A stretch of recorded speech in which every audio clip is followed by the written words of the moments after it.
people of the internet. I am James Phoenix, and this is the Wrestling News Log. And other news, don't touch that dial. Nobody uses dials anymore, you old fuck.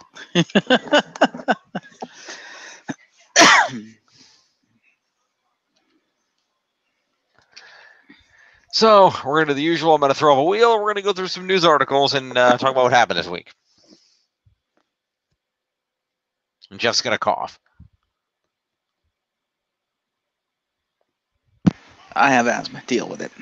Yeah, you and your asthma.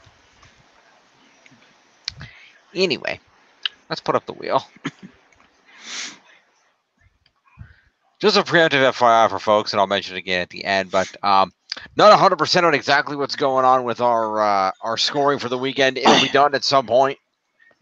Absolutely. In fact, I need to discuss that with you afterwards because I've been speaking with the female contingent of the league. I know. She spoke to me, too, and I had to point out to her that her suggestion was not valid. I believe I pointed out the same thing, probably for the same reason. Yeah, so we'll see. Anyway. Well, if you folks are going to be around tomorrow, by the way, feel free to stop over at our sister channel, sort of sister channel, Pez of the Mind, because tomorrow, Chris the Mole and I in the afternoon are going to go through our both the best and our best and worst of the Power Rangers awards for the 25th anniversary of Power Rangers. So definitely join us for that. And we here at the league will probably be doing some things for the 25th anniversary of Power Rangers come next year. Next year's the 25th anniversary, right? No, it's right now. It's right now. Fuck me. All right, well, we got to come up with something. Well, I know what we can do. Well, we're going to be at Morphicon. we're gonna be doing live videos from Morphicon, and we can do a review of the 25th anniversary episode if you like. But yeah, as far as the scoring is concerned, as if push comes to shove, we'll just do it in reverse order for the first time ever. Yeah, whatever we got to do, we'll make it work. Yeah. Okay, news. I'd like to spin the wheel, Pat.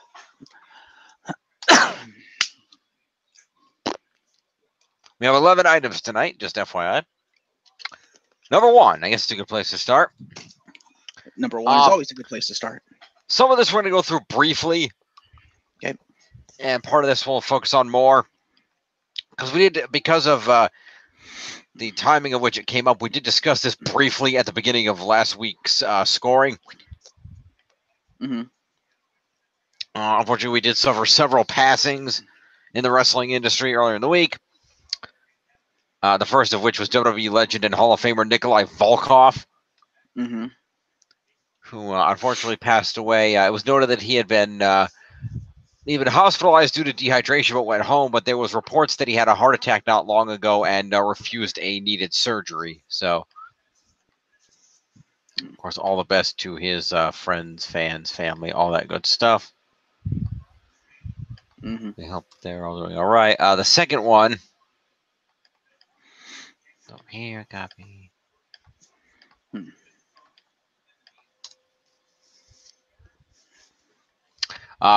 Superstar Frederick Brickhouse Brown Seawright passed away. After succumbing to cancer at the age of 57 earlier in the week. He had been in hospice care, and it was unfortunately not unforeseen. It was in it started as prostate cancer, which was stage 2 and was curable, but he had no insurance and couldn't afford anything but painkillers as treatment, and so it eventually just spread and it killed him.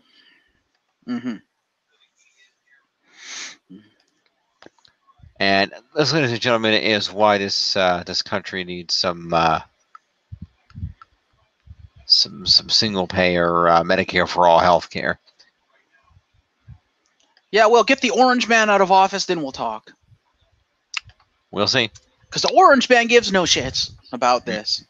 We know this. He's trying to repeal what we already have, so yeah. Get the Oompa Loompa out, please. And then, of course, the most unexpected of the three was former WWE star Brian Christopher, the son of Jerry the King Lawler, formerly known as Grandmaster Sexay of the Too Cool faction. Real name, Brian Christopher Lawler. Yep. Christopher's actually his middle name. Yep.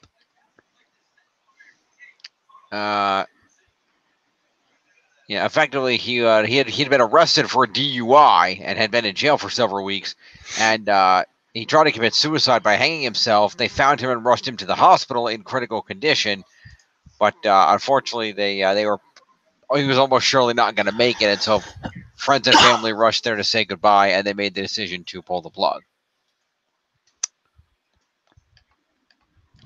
And it's on this particular passing that we've received more details in the intervening time frame. Mm-hmm. Let's talk some about this a little bit.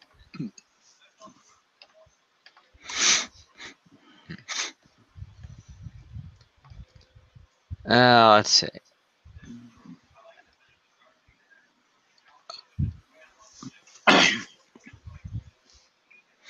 Let's see. Official time of death is listed as 4:40 p.m. on the date in question that it occurred. And it was on July 29th. The following statement was released by Brian's brother, Kevin Lawler, saying, lots of different stories and rumors about my brother today, but as of 30 minutes ago, he has officially passed. I love you and will miss you, my brother. Very sad day today. Words cannot describe. And WWE also put out a statement extending their condolences to Jerry Lawler and the entire family. Mm-hmm. Also, for those interested,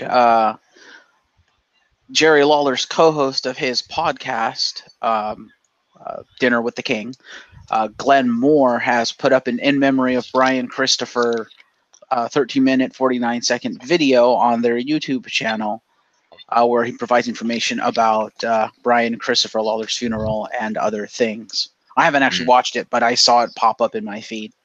So if anyone's interested, you can go ahead and check out the King's podcast for that. Indeed. The Hardeman County Sheriff's Office issued a statement regarding his death.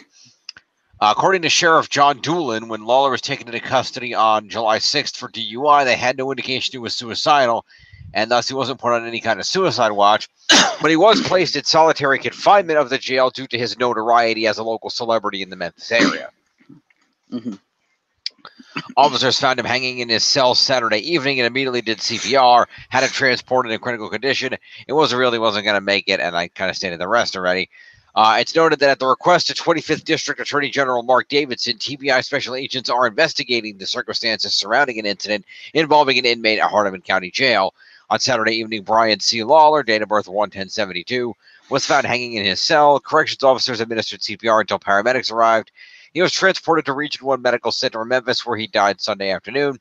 Preliminary information indicates the incident does not involve foul play. However, the investigation remains active and ongoing. He was originally brought in on charges of DUI, driving on revoked license, and evading arrest. Mm-hmm. And then, let's see, further detail.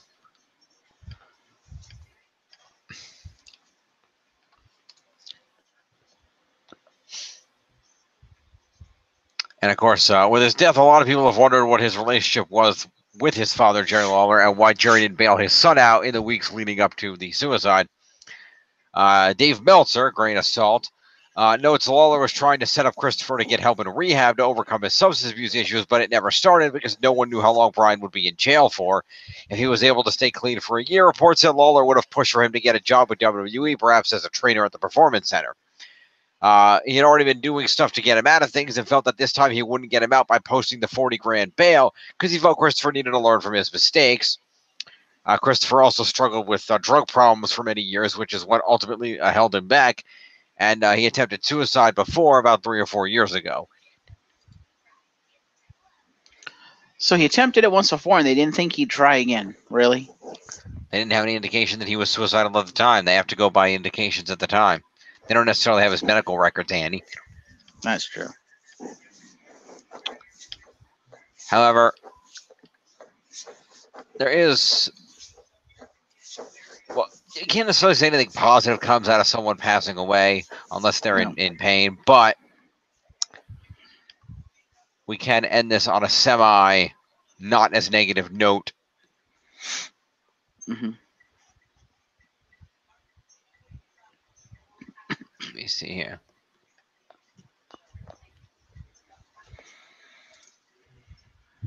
And some friends of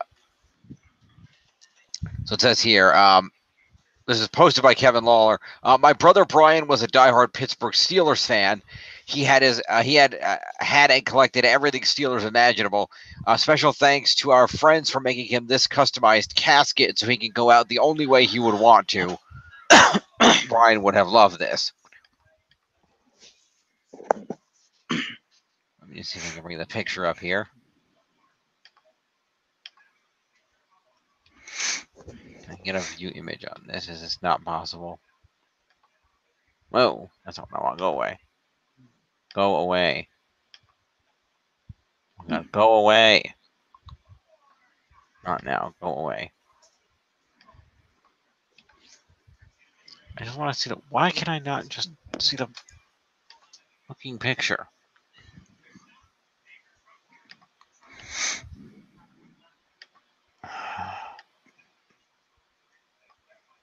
Freaking hate this crap. Alright, we'll just do it from there. We'll just do it here then. Fuck it. Let me drop this for just a second here. Put this up.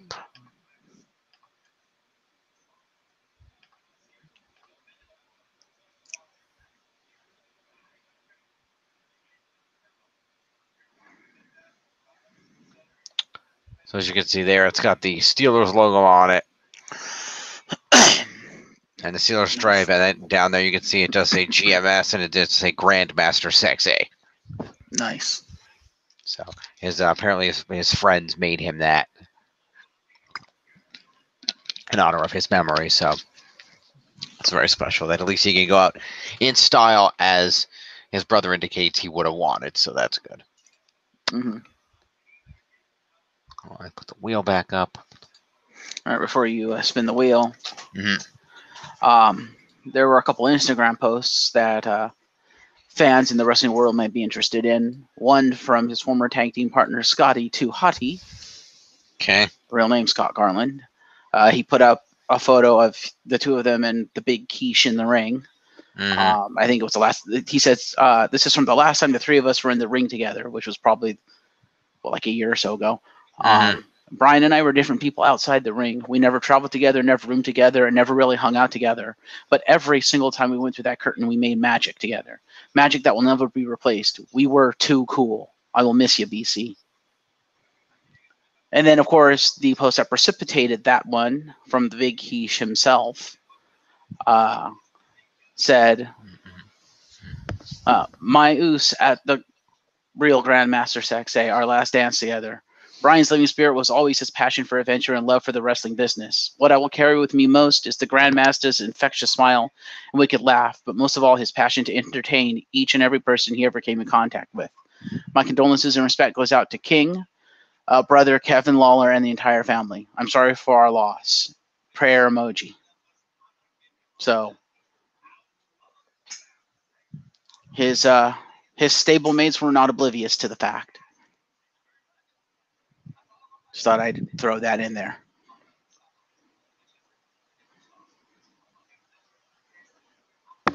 Good.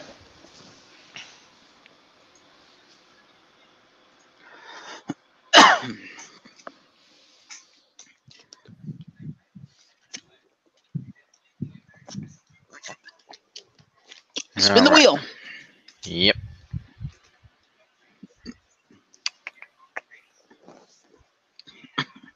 Where is it?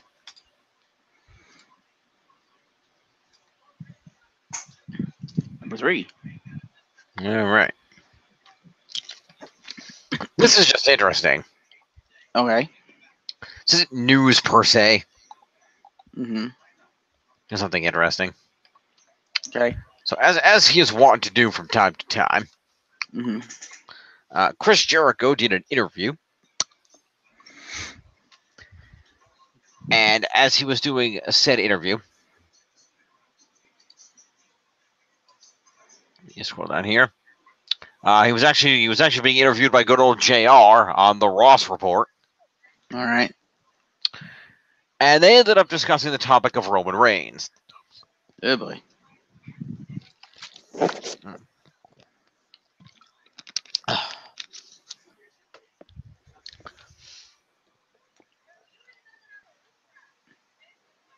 and people talking about about Roman Reigns becoming a heel, the possibility of it, and talking about how hard it is to be a heel these days. But in terms of Reigns' reaction being similar to Cena's and what people don't realize when they're all turn Roman heel, saying, and that's the same thing as John Cena when people were really booing John Cena. I always had good matches with Cena. I always had good matches with Roman Reigns. But whichever side of the coin people want to land on as far as how they're going to react, it's still going to be great. It's still going to be a blast. And people are still going to have an awesome time watching those matches. So like I said, I think people get preoccupied with, oh, turn him heel. Okay, turn him heel. Then what happens? Everybody that was booing him starts cheering him, so then he's a babyface anyway. What difference does it make? And this is the line I thought was very interesting. Wait a minute here. There's only one thing that people have to realize, and that's that you can't change the booking as a performer. Not even I can change the booking. Not even Brock Lesnar can change the booking. If the booking dictates, well, here's the finish of the match with A, B, C, and D, and you think it sucks, it doesn't matter. Vince McMahon's big quote is, and this is interesting, and I quote, "I just booked this shit. You make it work." End quote. If he books something that's not good, you've got to do your best to make it work, and sometimes it doesn't work, and it's not the talent's fault. Nobody's going out there and dictating their own finishes or dictating their own angles and storylines. You can have influence, but at the end of the day, there's only one guy. There's one guy who decides what we all do, and I think sometimes the fans need to relax a little bit and realize, hey, it didn't work, but those performers put on a good show, and they did the best they could under the circumstances. And give them a round of applause. And that's why all the fans have turned on Vince McMahon, because they do realize that. They do realize Vince is the one dictating everything. They're like, no, Vince, you're a fucking idiot. I think the general consensus is he was good once upon a time, but he didn't succeed out of his own sheer intelligence and wisdom and experience in the wrestling business. He succeeded out of sheer coincidence. He succeeded out of the circumstances surrounding him and because of the talent that he had around him, both in and out of the ring. And I think people now that, with the advent of the internet and all this information and everything, people are realizing Vince isn't as big a visionary or as much a visionary as he thinks he is and as people tout him to be. Now, that's not to say he isn't a visionary. He is. He's very smart. He's very good at the promotional side, and he sees all these different things, and he's done some good things and some very smart things. But at the end of the day, what brought him to the table wasn't just himself. It was the people around him. And it's very evident, and you see it all over the place, and you hear all the reports and people talking about it, that Vince in his old age has become so curmudgeonly that he's blocked out everyone around him, and he thinks he's the genius, and his ego is getting in the way of what actually made WWE successful. And that's why the fans are turning on him, because they're like, no, it's not you, Vince. Get your head out of your ass and realize it's not all about you. Curb your fucking ego and realize it's the people around you. And the proof of that is you have very talented people around him in the creative department and stuff trying to tell him, hey, creatively, what you want to do doesn't quite make sense. This makes more sense, or we think this is a better storyline. And every good idea that comes through, Vince shoots it down unless he comes up with it, or unless the idea that they come up with is the idea he wants to hear. Because he already has an idea going in of what he wants, whether it's good or not. He will not listen to people who tell him, oh, it's a bad idea, or oh, that's not going to work, or oh, the fans aren't really going to like that. And part of it is also because he's kind of out of touch with the fandom as it is now and what the current fan really wants, and that's been apparent for years. And that's why it's kind of a good thing he's starting to step back, because Triple H is very much in tune with the current fandom. He's not a fucking idiot, and he's, quite honestly, in terms of the creative side of WWE for the modern era, Triple H is far better than Vince. And the proof of that is NXT and 205 Live, the two shows that Triple H has 100% full control over. Guess what? Those are actually watchable shows with actually good booking. Why? because those shows don't have Vince McMahon telling all the people who come up with the good ideas no, and not listening to anyone that tells him no. Triple H, for all the ego that people says he has, and he has a pretty damn big ego. Probably, I'd be surprised if he didn't. But for all of that, the one thing Triple H has always done is he's always listened to the people around him. And when Vince says, oh, we listen to the fans, you believe maybe 50% of that, if that, because it's Vince. But when Triple H says it, I know some people don't believe it, but when he says it, I believe it, because I've seen the proof that Triple H does in fact listen to the fans. Now, whether he could do anything with that depends on the show and what it is the fans are crying for. Obviously, on the main roster and stuff, Triple H is very limited in his influence there and can't really do much. But on the other shows, those are his babies. He's the guy in charge. He listens to the fans. He puts on what they want. He listens to how the crowd reacts to the superstars and is like, okay, maybe we do this instead, because that's obviously not working. Vince is the clinical definition of insanity, which is keep doing the same thing over and over again and expect a different result. Case in point, Roman Reigns. That is true. So then that's the difference between Vince and Triple H is Vince won't listen. Triple H will. And that's why, in my opinion, Triple H is the better booker. He's better for WWE because he'll listen to literally everybody and then make a decision based on all that information. Vince will listen to everybody and completely discard the shit that he already has decided going in he's not going to listen to anyway. He'll just listen to you as a formality and just be like, yeah, no, you're dumb. Boom, we're doing this. I mean, if you go back years past, listen to what's come out from different creative talent in WWE, talent they've let go, maybe in talent they haven't. There's all the reports coming out and what they have said about how creative is run in WWE. It's all the proof is there. It's all on the internet. And as we love to say, here at the league, the internet is forever. That shit's not going away. There is permanent proof that creative has basically been chokeholded by Vince McMahon for the past 5 to 10 years.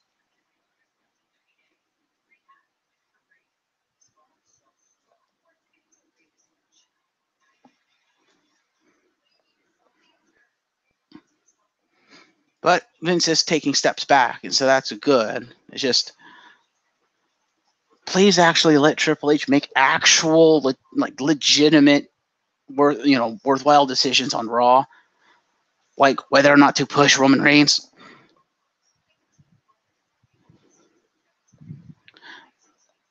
Because I don't think the question right now is whether to turn Roman heel or not. Because as Roman pointed out, and he's not wrong, what do you mean turn me heel? I thought I already was heel. And he's not wrong. And I don't think people want him to be heel. I think people want him to be a face. I want him to be a face. But what people want is they want WWE to stop shoving him down our goddamn throats. They want WWE to give him a rest. Let the stigma of Roman Reigns die away. Let him toil in mid-card for a while. Give other people a push that deserve a push, that the fans want to see a push. And then maybe a year or so down the line, you try pushing Reigns again. And maybe change his gimmick, freshen him up a little bit so it doesn't feel like you're shoving the same shit down our throats. But when you keep shoving the same shit down our throats and we keep saying no, sooner or later, the fans are just going to tune out. Like, honestly, it would not shock me, although I doubt it'll happen, but I'd laugh my ass off if it did, and I think it should happen. It would not shock me if at this SummerSlam we get to the main event of Roman Reigns versus Brock Lesnar and the entire arena just stands up and walks out.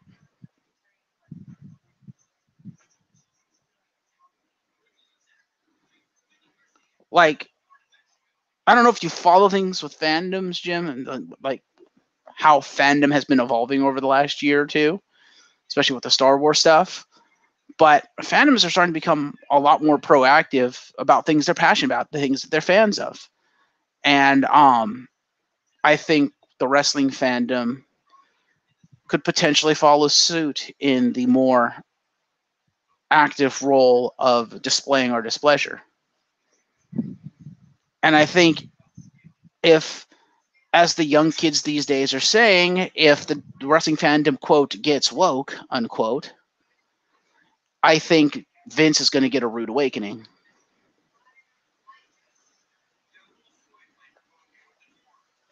Now, will that ever happen? I don't know. But It may well. so the next year or so of WWE going through WrestleMania, it'll be very interesting to keep an eye on that, and specifically fandom versus Vince. That'll be very interesting to see what happens, if anything. Indeed. All right.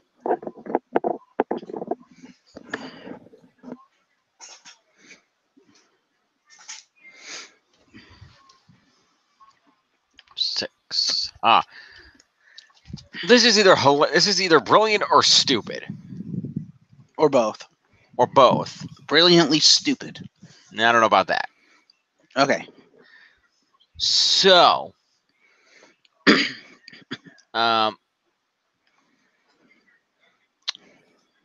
according to a report by Pro Wrestling Sheet, Yeah. Let's see. Basically, there's rumors that the Constable Corbin character may have evolved from a different idea that WWE had that was not intended for Corbin. The Constable was supposed to be someone else? Well, not the Constable per se. Okay. According to a report by Pro Wrestling Sheet, when Jinder Mahal returned to WWE for a couple of years ago, there was a pitch to have him serve as a self-appointed authority figure that would police the backstage hallways of WWE shows. Okay. He was going to be known as the Mahal Monitor. Oh, Jesus. That sounds incredibly dumb. Holy shit. The gimmick sounds amazing. The name sounds incredibly stupid. I'm glad they went with the modern day Maharaja. Infinitely better gimmick.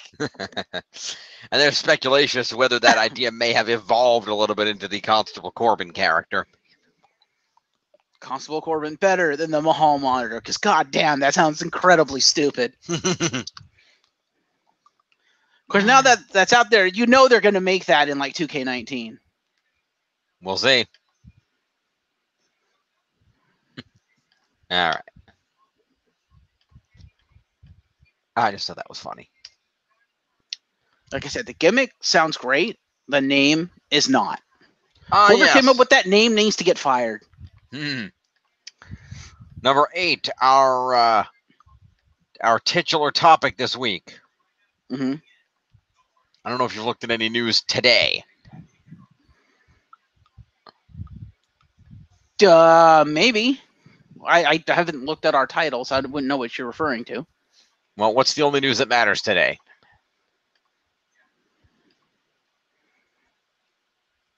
I'm trying to remember which video was today's video. Shit, I don't remember. I watched a lot of videos today to catch up on the news.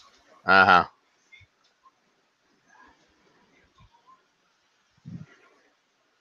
What's our title?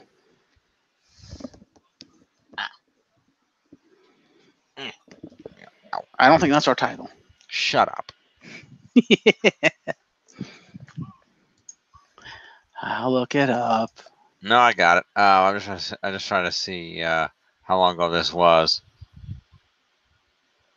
Because I guess it must have been Wednesday that this went through, because everything's saying 20 hours ago, and that would...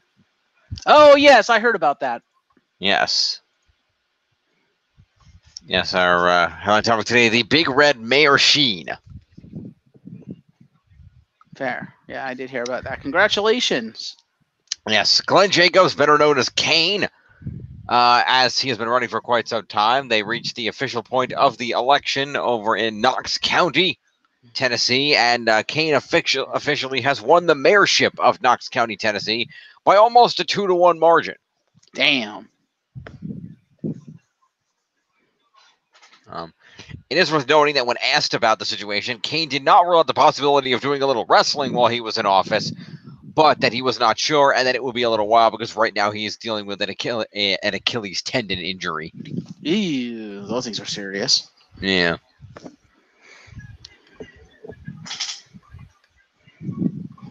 Did you hear who might be joining him to help promote the new mayor?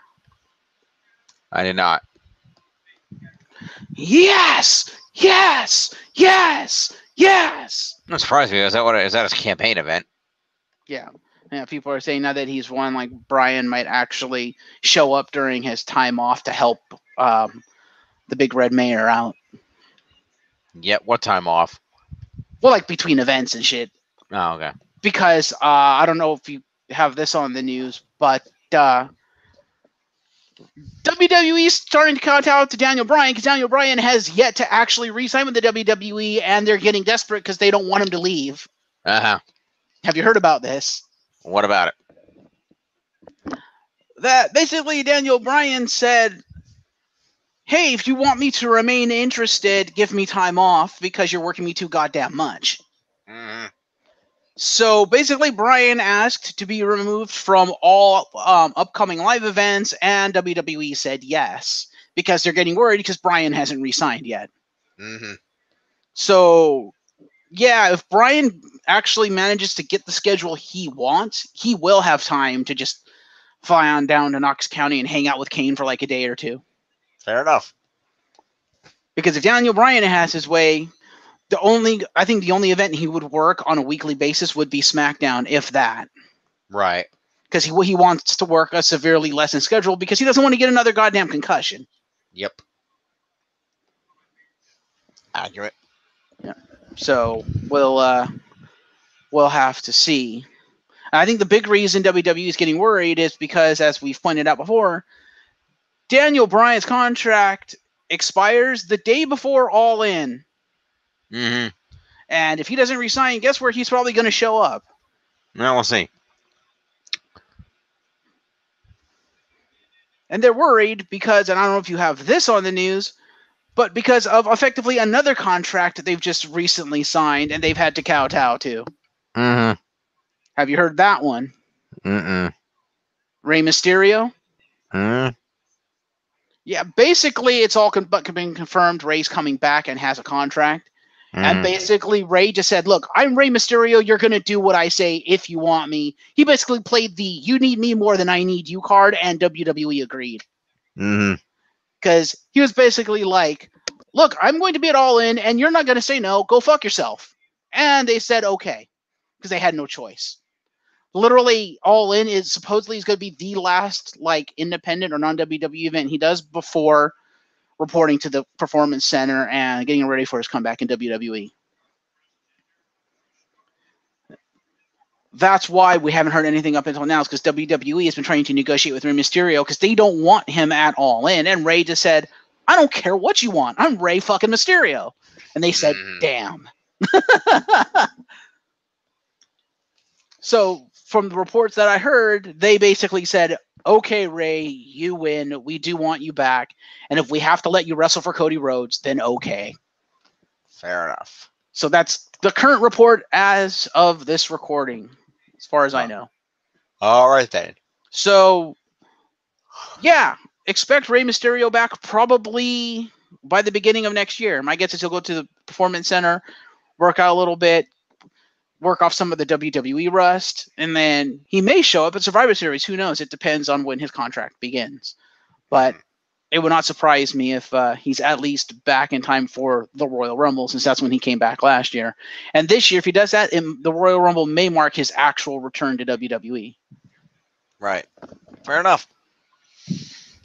If you go out there and check it out, there's a bunch of pictures of Kane and videos of Kane and his win and stuff. So definitely check all that out. Yep. You can find some good things at Travis Dorman. He's a journalist for at Knox News, the local news, and he's got a whole bunch of different things about Glenn Jacobs winning the mayorship. So Okay. you can read a lot of things on his Twitter account. The at 6 News, all kinds of local stuff down there. Check all that out. Fair. All right. So good for Kane. All right. Oh, okay. Wheel. Mm-hmm.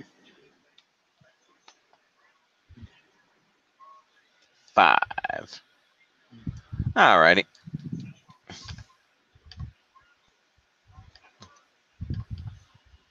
The Mae Young Classic. Yes.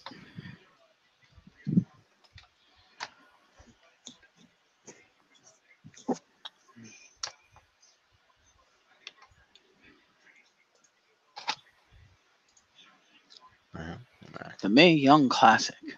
Yeah, we have some more competitors. All right. Come on, let me scroll.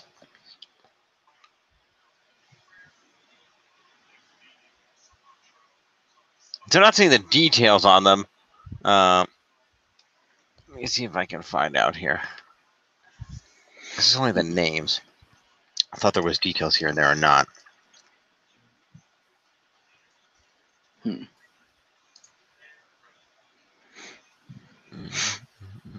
Okay.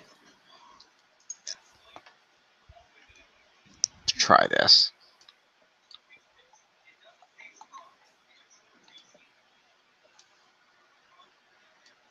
Oh, while you're looking, Shush. All right, here we go. oh, fuck you. Touch it. So 3 new members. The first one is Ariel Monroe. Mm-hmm.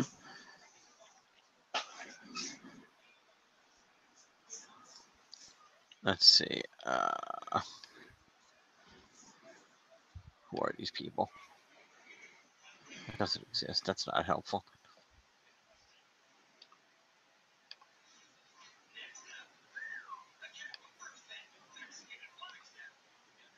What the hell is this? Mm-hmm. Huh? I thought you had something. I'm trying. This is not fucking dead links. Normally when they put these out here, they have like details.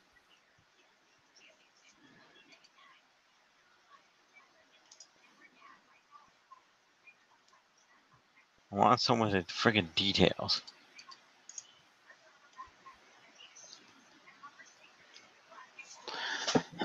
Let me say what I was going to say really quick because it has to do with Ray. I was going to say allowing Ray to go to All In might actually work out in WWE's favor Okay. because his tag team partners for the match at All In happen to be 2 men that WWE are actually trying to court. Uh-huh.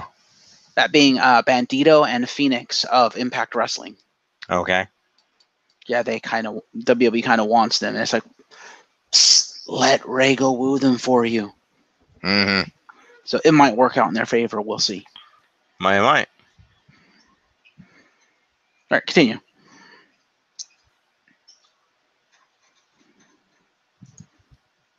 Ah, shush. I'm not saying anything. Not you, the fucking ads.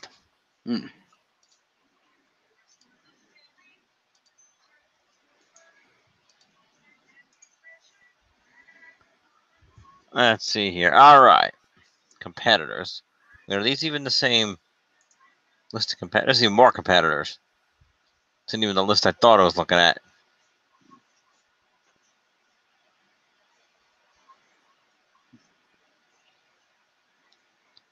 It's not even the competitors I thought I was looking at. What the hell? That's weird.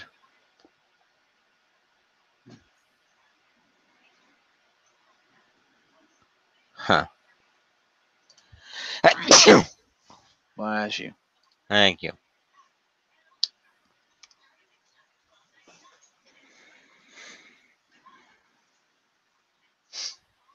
Because they jumped over and they did this. So what the hell?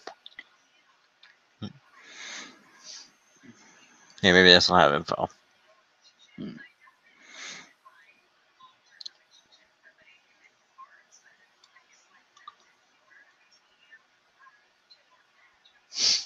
There we go. Jesus Christ. Okay. So the first one will...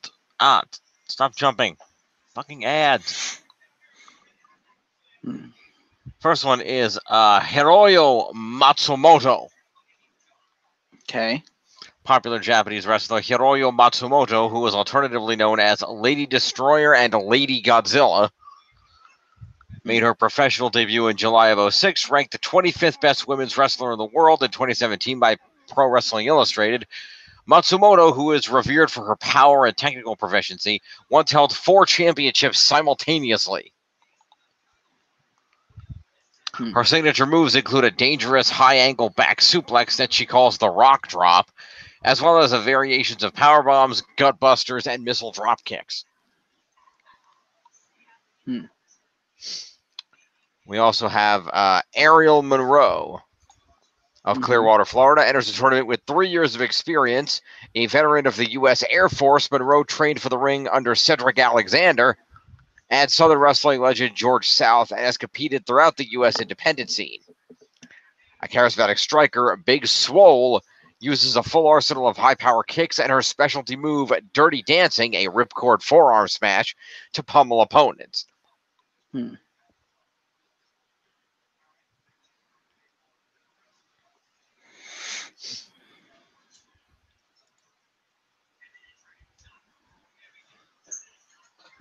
By the way, it should probably also be noted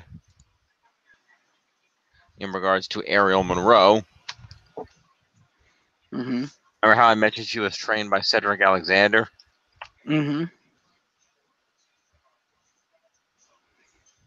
Yes. That's not going to work.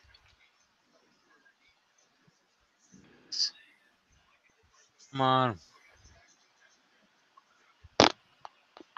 Can we just not have that here now? We're just ignoring that. God damn it.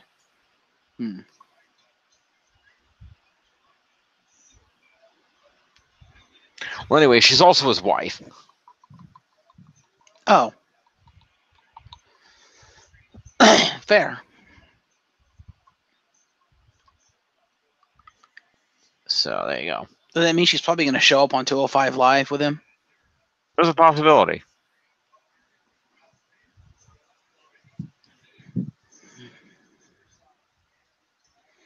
If they do that, if they call her up to the main roster, she should go to SmackDown so they can like travel together, since she's got to be on 205 Live as well. It makes sense. Yeah. If she competes on 205 Live and then manages him on, I mean, she competes on SmackDown, manages him on 205 Live. I think that would make sense. Yep. The third one in that list is Vanessa Craven. Standing 6'2", the Mountain is likely to be one of the classic's most intimidating and mysterious grapplers. The pigtailed pugilist has dominated the competition for more than 14 years, including in Canada's International Wrestling Syndicate, the same organization where Kevin Owens and Sami Zayn cut their teeth, and the U.S.-based Shimmer Women's Athletes and Shine Wrestling, among others. Craven boasts a wide repertoire of hard-hitting moves, highlighted by her cliffhanger choke bomb, which is a two-handed sit-out choke bomb. On top of that, we had an additional 5 stars.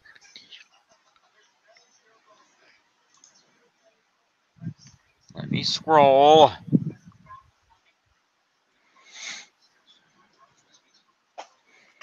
All right, first up is Zatara. A super aggressive luchadora from Santiago, Chile, with 10 years of experience and several championships behind her. She's also wrestled in Mexico City's world-famous Arena Mexico. The 26-year-old's running finisher is a running knee strike to the back of the head. We have Xia Li of China, who made her debut in last year's Mae Young Classic, and is one of WWE's first ever signings.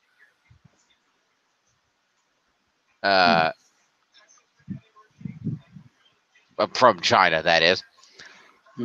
Li was a top-flight competitor in the Chinese martial art of Wushu before joining the Performance Center in January of 2017. Her debut came against one of this year's returnees, Mercedes Martinez. We've also got MJ Jenkins, one of the Performance Center's newest recruits. She has 7 years' experience on the independent scene as well as competing on Impact Wrestling, and she trained under the Dudley Boys and Johnny Rods. We have Allison Kay, formerly known as Sienna, a heavy-hitting 5'10" wrestler with a unique look to match her in-ring style. She's a 2-time TNA knockout champion, or Impact knockout champion, and has wrestled in countries like China, India, Mexico, England, and Japan, where she once shared a dojo apartment with Sarah Logan and WWE PC coach Serena Deeb. And lastly, another returning competitor is the one-woman Minnesota Wrecking Crew, Rachel Evers, the daughter of WWE Hall of Famer Paul Ellering, and a protege of Lance Storm. Evers medaled in powerlifting before pursuing sports entertainment, which is evident in the ring from her fall-away power bombs and the modified spinebuster she calls the Graveyard Smash. And with those announcements, for those of you keeping score at home, there is now exactly one unannounced slot remaining in the Mae Young Classic. Who will it go to? Who will it be? Who knows? We will wait and see.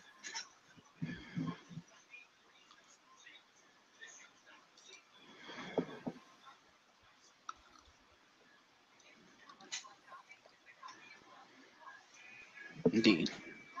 All right. Moving along. Mm-hmm.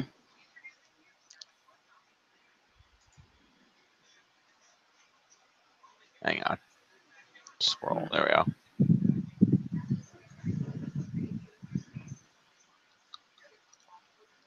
Get rid of that. This. Get rid of this.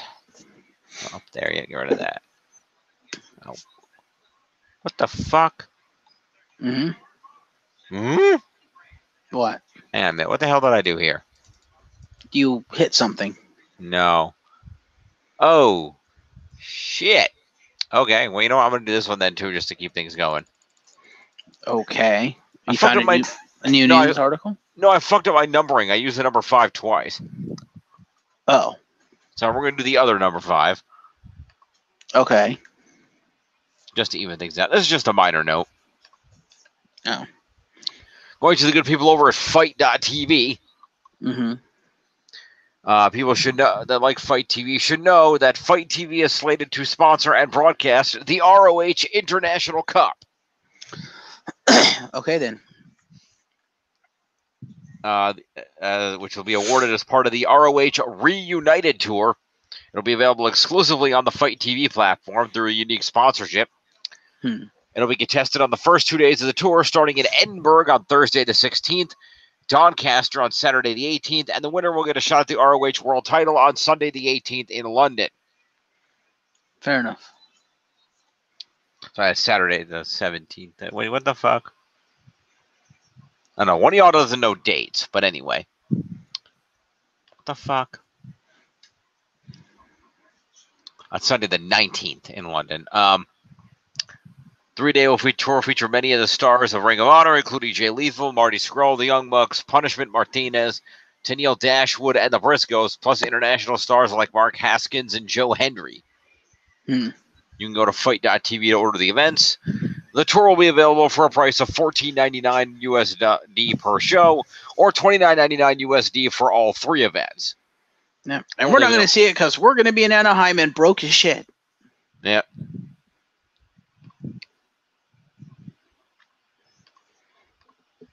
So that's the weekend we're not going to be here. Yep.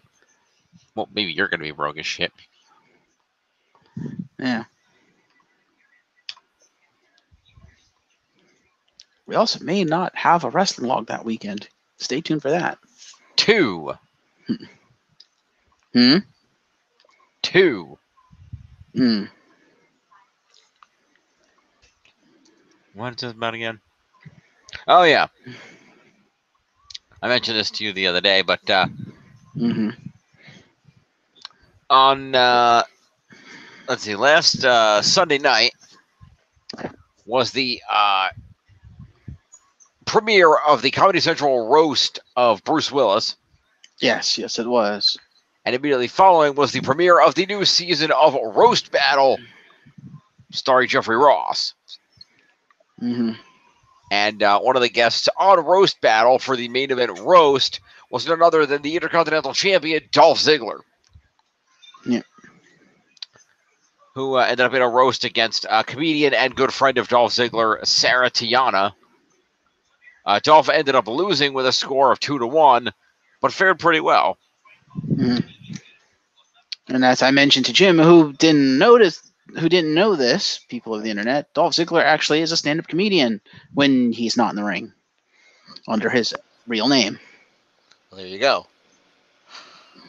Also, fucking the roast master for the roast of Bruce Willis. God, I forgot his name. Who's the guy that hosted that, Jim? Jim. Not going to tell you. I forgot his name. Anyway, he did make a joke to the extent of Bruce Willis is what you get if you take the white part of the rock and give it form. I was like, ouch. There you go. Joseph Gordon-Levitt. Yep, there you go. Which I was like, damn, okay. He's not wrong. Yep. Well, you can go over to cc.com or comedycentral.com and you can see clips of Dolph Ziggler on Roast Battle. Yep.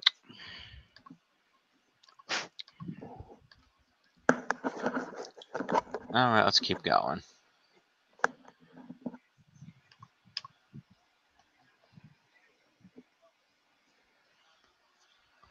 Number 10. Live near him, you can go check him out at the local stand-up comedy clubs whenever he's in town. Okay, then. I assume he does it near his house. Fair enough. So, you may have an opinion on this. Right. Today, well, not today, a couple days ago, as of August 2nd, so technically yesterday, officially speaking, depending on your time zone, a tweet went out from @Sasha Banks WWE. Oh, I think I heard about this. Asking the people to name her and Bayley's new tag team finisher, which is a backstabber into a Bayley to Billy. Right, which if I hadn't heard about this, I wouldn't have found out until tomorrow, but okay. Yeah. Because they did that this week, which I didn't watch Raw, so. Right, and so there's... I kind of like... was it Charlie Caruso that chimed in? I think it was one of them interviews. I think it was Charlie Caruso chimed in because because two WWE women chimed in, and I think the first one might have been Renee Young. One said obviously it has to be the Banks to belly suplex, which that's clever. Mm-hmm. But then the other one, I think it was Charlie Caruso that chimed in with this and was like, "Need a hug?" KNEE''D. I'm like, I like that. That's actually pretty clever. I like that. It's Kathy Kelly. Kathy Kelly. There we go. And it was Big E James who went clearly Right, the Nikki. hashtag Banks to Bayley suplex or the hashtag hug a boss. Didn't see that one. Yep. But yeah, I kind of like Need a Hug. I think that's a better name. Yep. Oh damn. Hmm. There's a guy in there @Father45. Okay. Obviously the question was, what should we call our finish?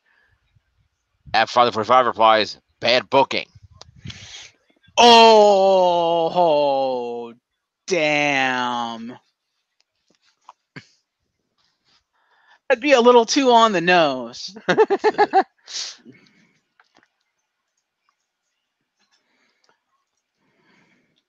But that would actually be a damn good name for a move. Yep. Somebody said the hug statement. Hug statement. Yeah. Somebody said direct deposit.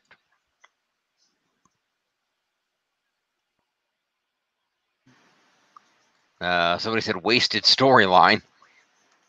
Damn.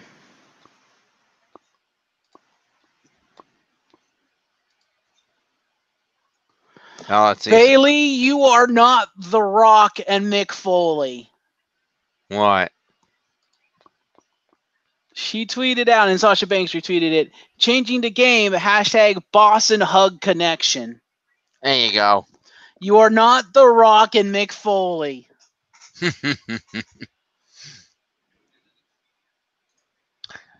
Let's see here. Somebody at 4_horsewomen compiled the suggestions. Banks to Bailey, need a hug statement, to backstab and hug like a boss, the legit hug.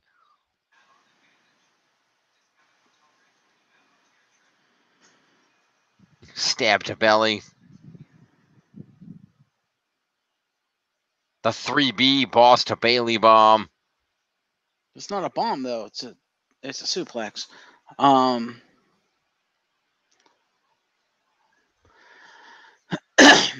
Actually, it wasn't even that. Oh damn! It wasn't even doing that move. They actually included a clip from a live show of what was Sasha Bailey actually hitting a 3D. Really? Yeah. Holy shit! Yeah, Bailey did the lift and Sasha did the catch. Looks like they're hitting Liv Morgan. They should use that as a finishing Jesus. Yeah, so he said the 3B boss to Bailey bomb. That'd be awesome. Oh yeah, there it is. Wow, that was actually done really well. It was. Credit to Liv Morgan for actually being able to jump. Yep. Hugging statement, a hugger statement.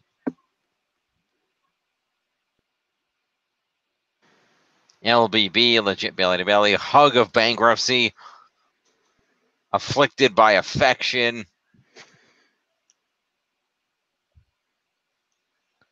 Bounced check.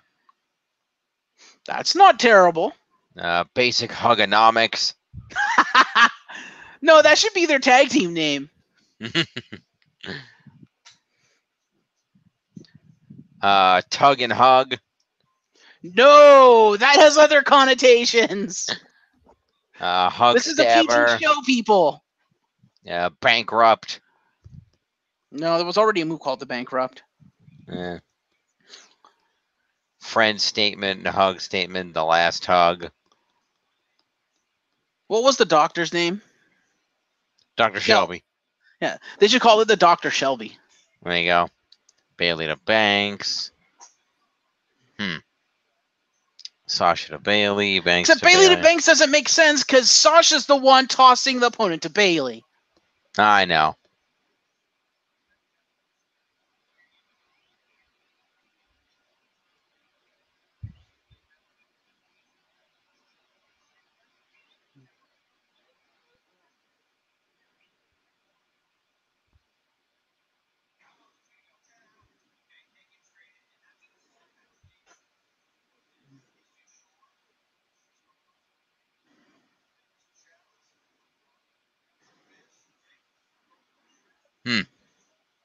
Yeah, there's a lot of possibilities. I kind of need a hug because it's kind of a play. I don't know. I just like it. I think it's a cool. It's a good play. Yeah. Credit to Kathy Kelly. Oh my god, that's such a good one. Yep. All right. Well, either way, if you have a suggestion, you can go over to Sasha and Bailey's Twitters and let them know.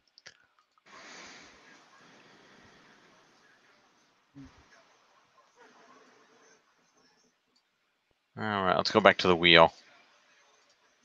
Mm-hmm.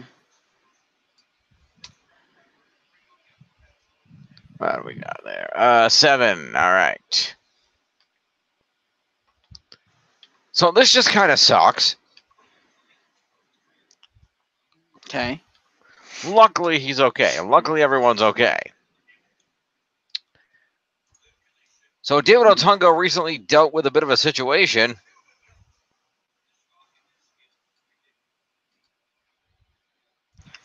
Apparently, he spoke to TMZ about this. Apparently, multiple mainstream media outlets covered this original story. I don't remember hearing about it.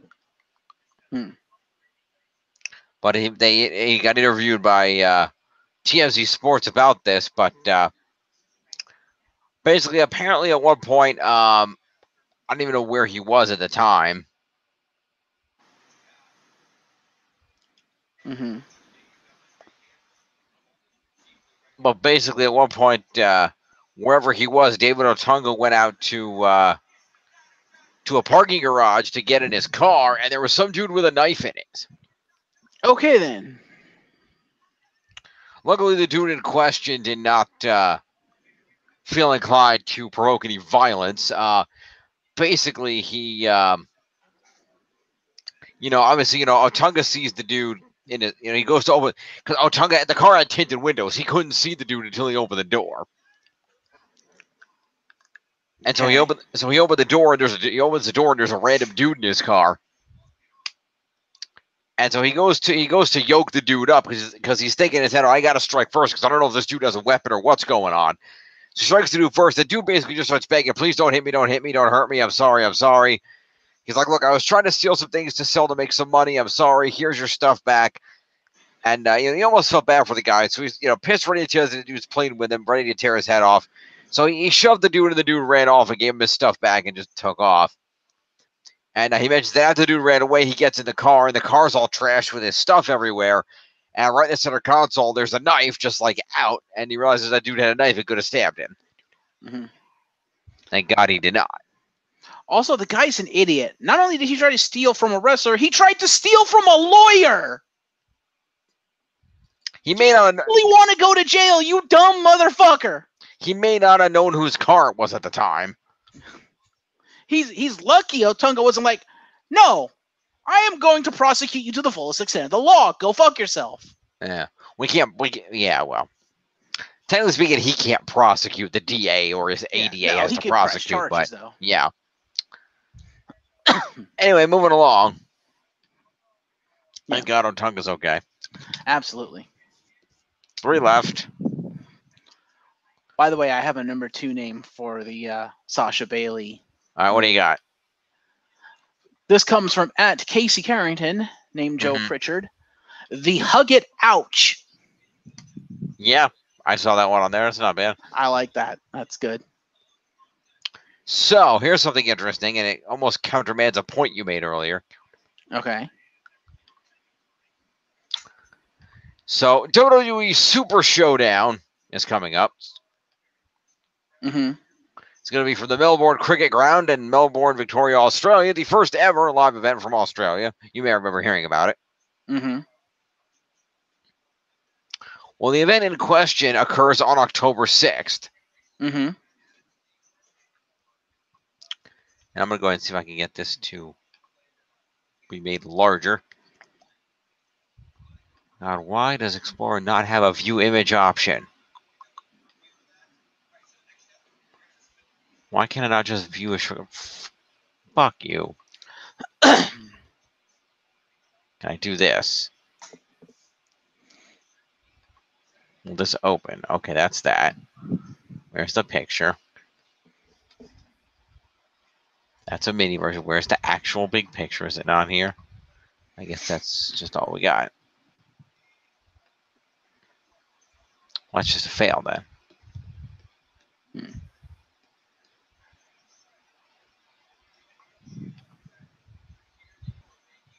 Oh, come on. Why can't I just view it and make it bigger? This is horse crap. This is horse crap. Clap, clap, clap, clap, clap. You know what? Fuck it. I'm going to go over here and do this.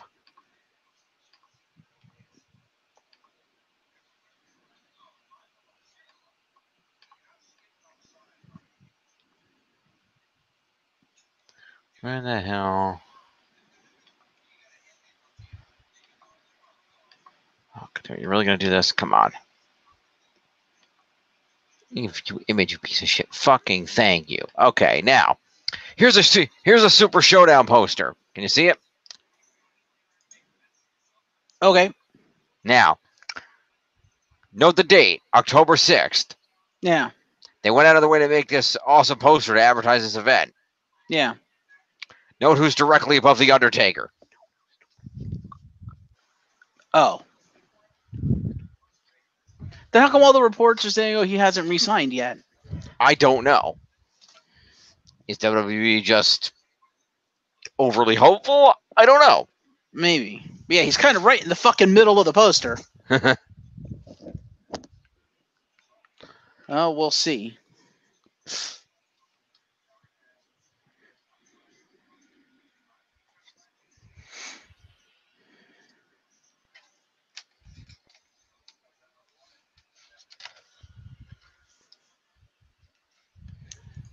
shall see. We shall see. Indeed. Anyway.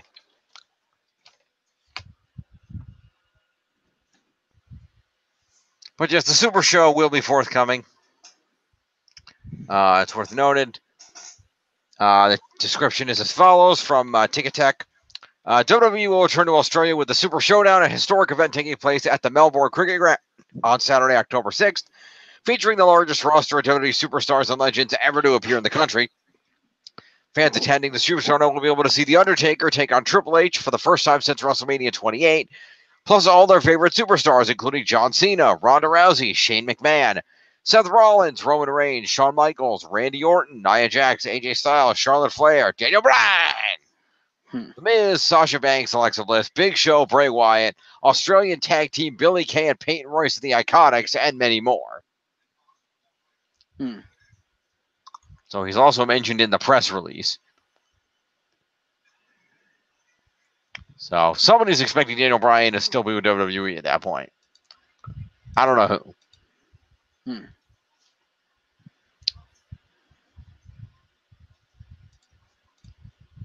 So that leaves 2 more items. Where's the friggin' over there?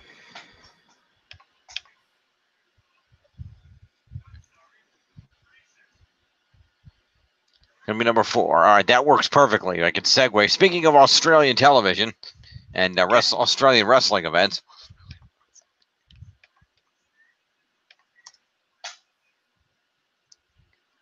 come on, load.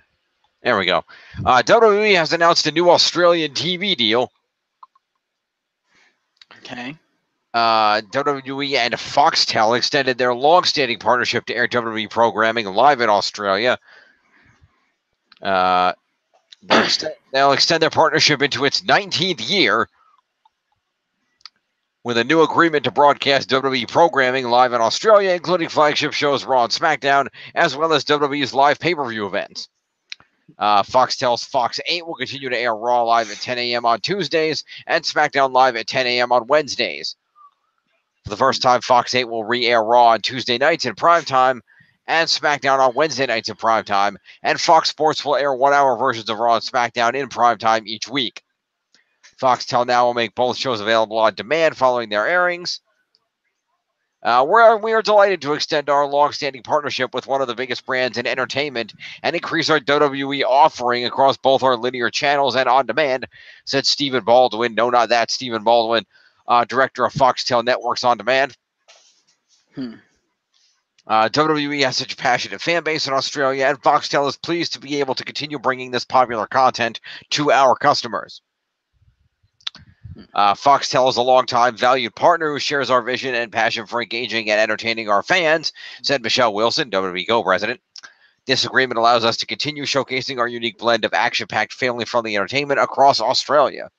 Fans can also order all WWE's live special events on Foxtel pay-per-view channel main event, including WrestleMania, SummerSlam, Survivor Series, and the Royal Rumble.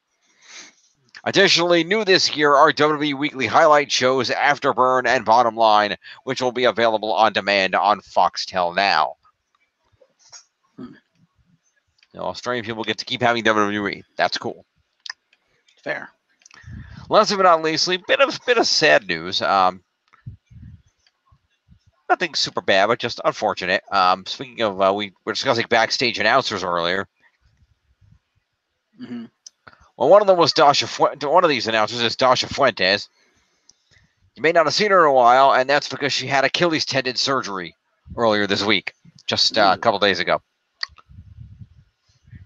She sent out an Instagram post of herself at the hospital bed. She's smiling with a thumbs up, adding, "For those concerned, everything went well. I'm in great spirits. Now let's let the healing process begin. Hashtag Achilles tendon repair. Hashtag I've got a bum wheel. Hashtag all fixed. Hashtag positive vibes. Hashtag positive energy. Hashtag road to recovery. Hashtag let's do this." Okay, then. So there you go there.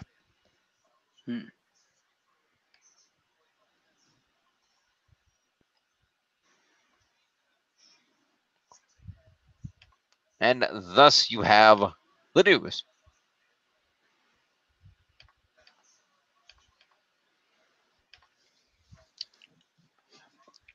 Fair enough. So how's about that? Good stuff. Anything else relevant comes up, we'll let you know. And we will see you either tomorrow or Sunday at some point in time for some scoring. Mm-hmm. Until then, Jeff, thanks for joining me. I'm James Phoenix. Peace. I am the Celtic Warrior.